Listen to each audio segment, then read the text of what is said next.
Mark, how's Chris Stokes settled in since you signed him last week? Yeah, he's fitted in well with the squad. Got some training into him, and he's obviously we know all about him. He's an experienced guy. He knows what it takes, and looking forward to working with him. And not just the experience of having played games, but the experience of having won promotions as well. How important is that? Could he be a leader? I think you're hoping so. But you never really know until they come into the building. That's certainly why we went for Chris over another couple of targets that we had. But we've signed some players in defensive positions that we thought would be leaders, and it's not turned out to be like that. So I'm certainly hoping Chris, with his CV and having one promotion, will turn out to be like that. And obviously there's a battle on down the left-hand side now, presumably for him and Nathan McGinley. How well has Nathan actually done for you, playing in a different position to the one he played most of last season? He's played a lot of games at left back, when he was at Middlesbrough and at Wickham. So yeah, he's done okay. We've not had a great run of form. We did okay last week. We should have won the game, but we conceded 2 poor goals defensively. So that's something that we need to put right. Overall, though, last week a step in the right direction. Do you need to keep taking small steps in the right direction to sort of keep that progressing, rather than maybe giant strides, if you like? I think that it's important that we had to get something last week, and it was important that the players didn't focus too much on the result. They focused on getting a performance individually and collectively to get that belief back, and that starts with working hard.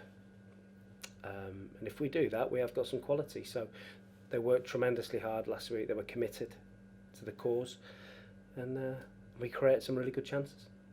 And belief and confidence, do they come back at different rates for different players? I imagine someone like Houdin Bailey, after that goal last week, is absolutely flying. Yeah, the only way you get your confidence back is by winning games and playing well, or playing better than you have been.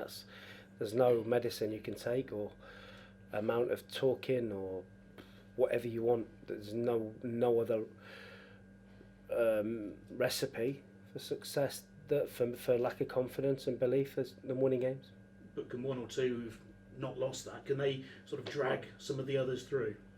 That's what you're hoping. Like you say, you start with a point, and then you try and get another result, and try and get another one, and build a run, and before you know it, you're back. Everybody's feeling great. Walsall have lost the last 3 after a pretty much improved run of form. How much better are they than they were, say, 3 or 4 months ago? I think it's difficult to know what you're going to come up against, because the league is so up and down. It's you play a team one week that are supposedly struggling, and they play really well and turn you over, and then you play a team that are not going really well, and you turn them over. So it's everybody's beating everybody, and we've got to try and focus on ourselves. We've got to try and put a little run together. Is it almost the footballing equivalent of musical chairs? Whoever's in the position when the music stops? I think so, and I think that'll continue right to the end of the season. So we've got to make sure we stay in and around it. If we can get to the last 5 games in with a shout, then we'll be okay. Of 1 or 2 players who played in the trophy game at Walsall, might they have a point to prove if they're involved on Saturday? No, it's a long way off. It was a totally different game. We played a young team, a really inexperienced team with a couple of first team players, so that should have no bearing on Saturday. Joe Mills and Liam Shephard obviously have been out injured. How are they progressing? Slow. Shephard will be, after his scan, he'll do well to play again this season, and Joe Mills is still another month away. I mean, that's a real blow with Liam Shephard, because you thought it would be a month, maybe 6 weeks tops, didn't you? Yeah, he's had a scan. I think they're talking about 6 or 7 weeks from his scan, which was this week. So that takes you 10th, 15th of April, and then he's got to try and rehab after that. So it's a big ask for him, but if he can do it, I'm sure he will.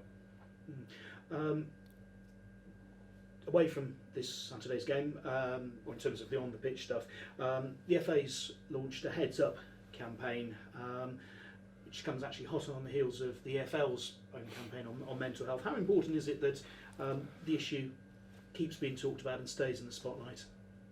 Well, I think we know more than most after what's happened here with Chris, that it's important that we're at the forefront of anything like that, and people need to keep talking and raising awareness.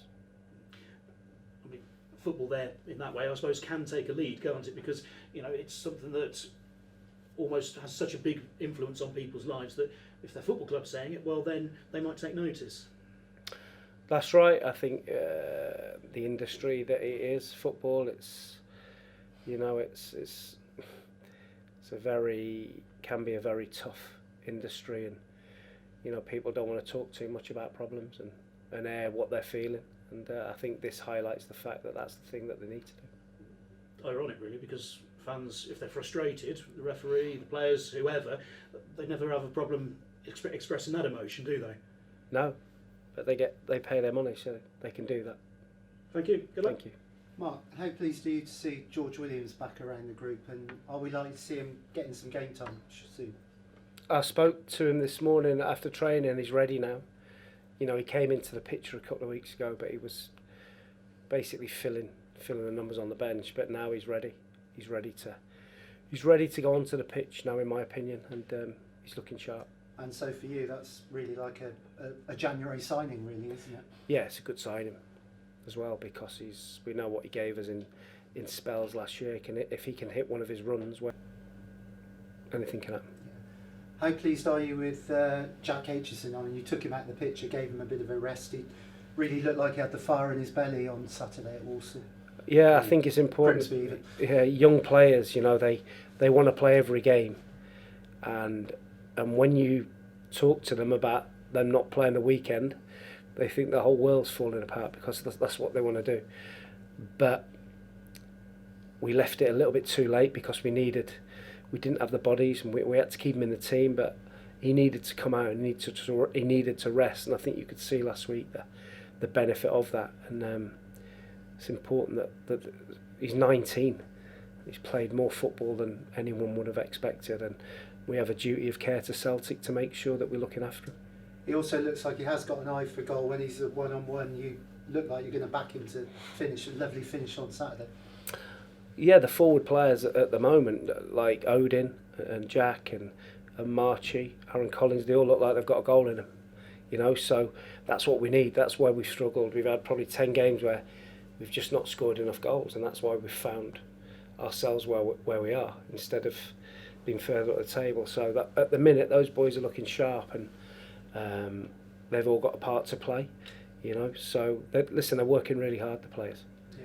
How many times have you watched Bailey's goal? I guess he's watched it a few times as well. Yeah, he's never stopped talking about it, to be honest.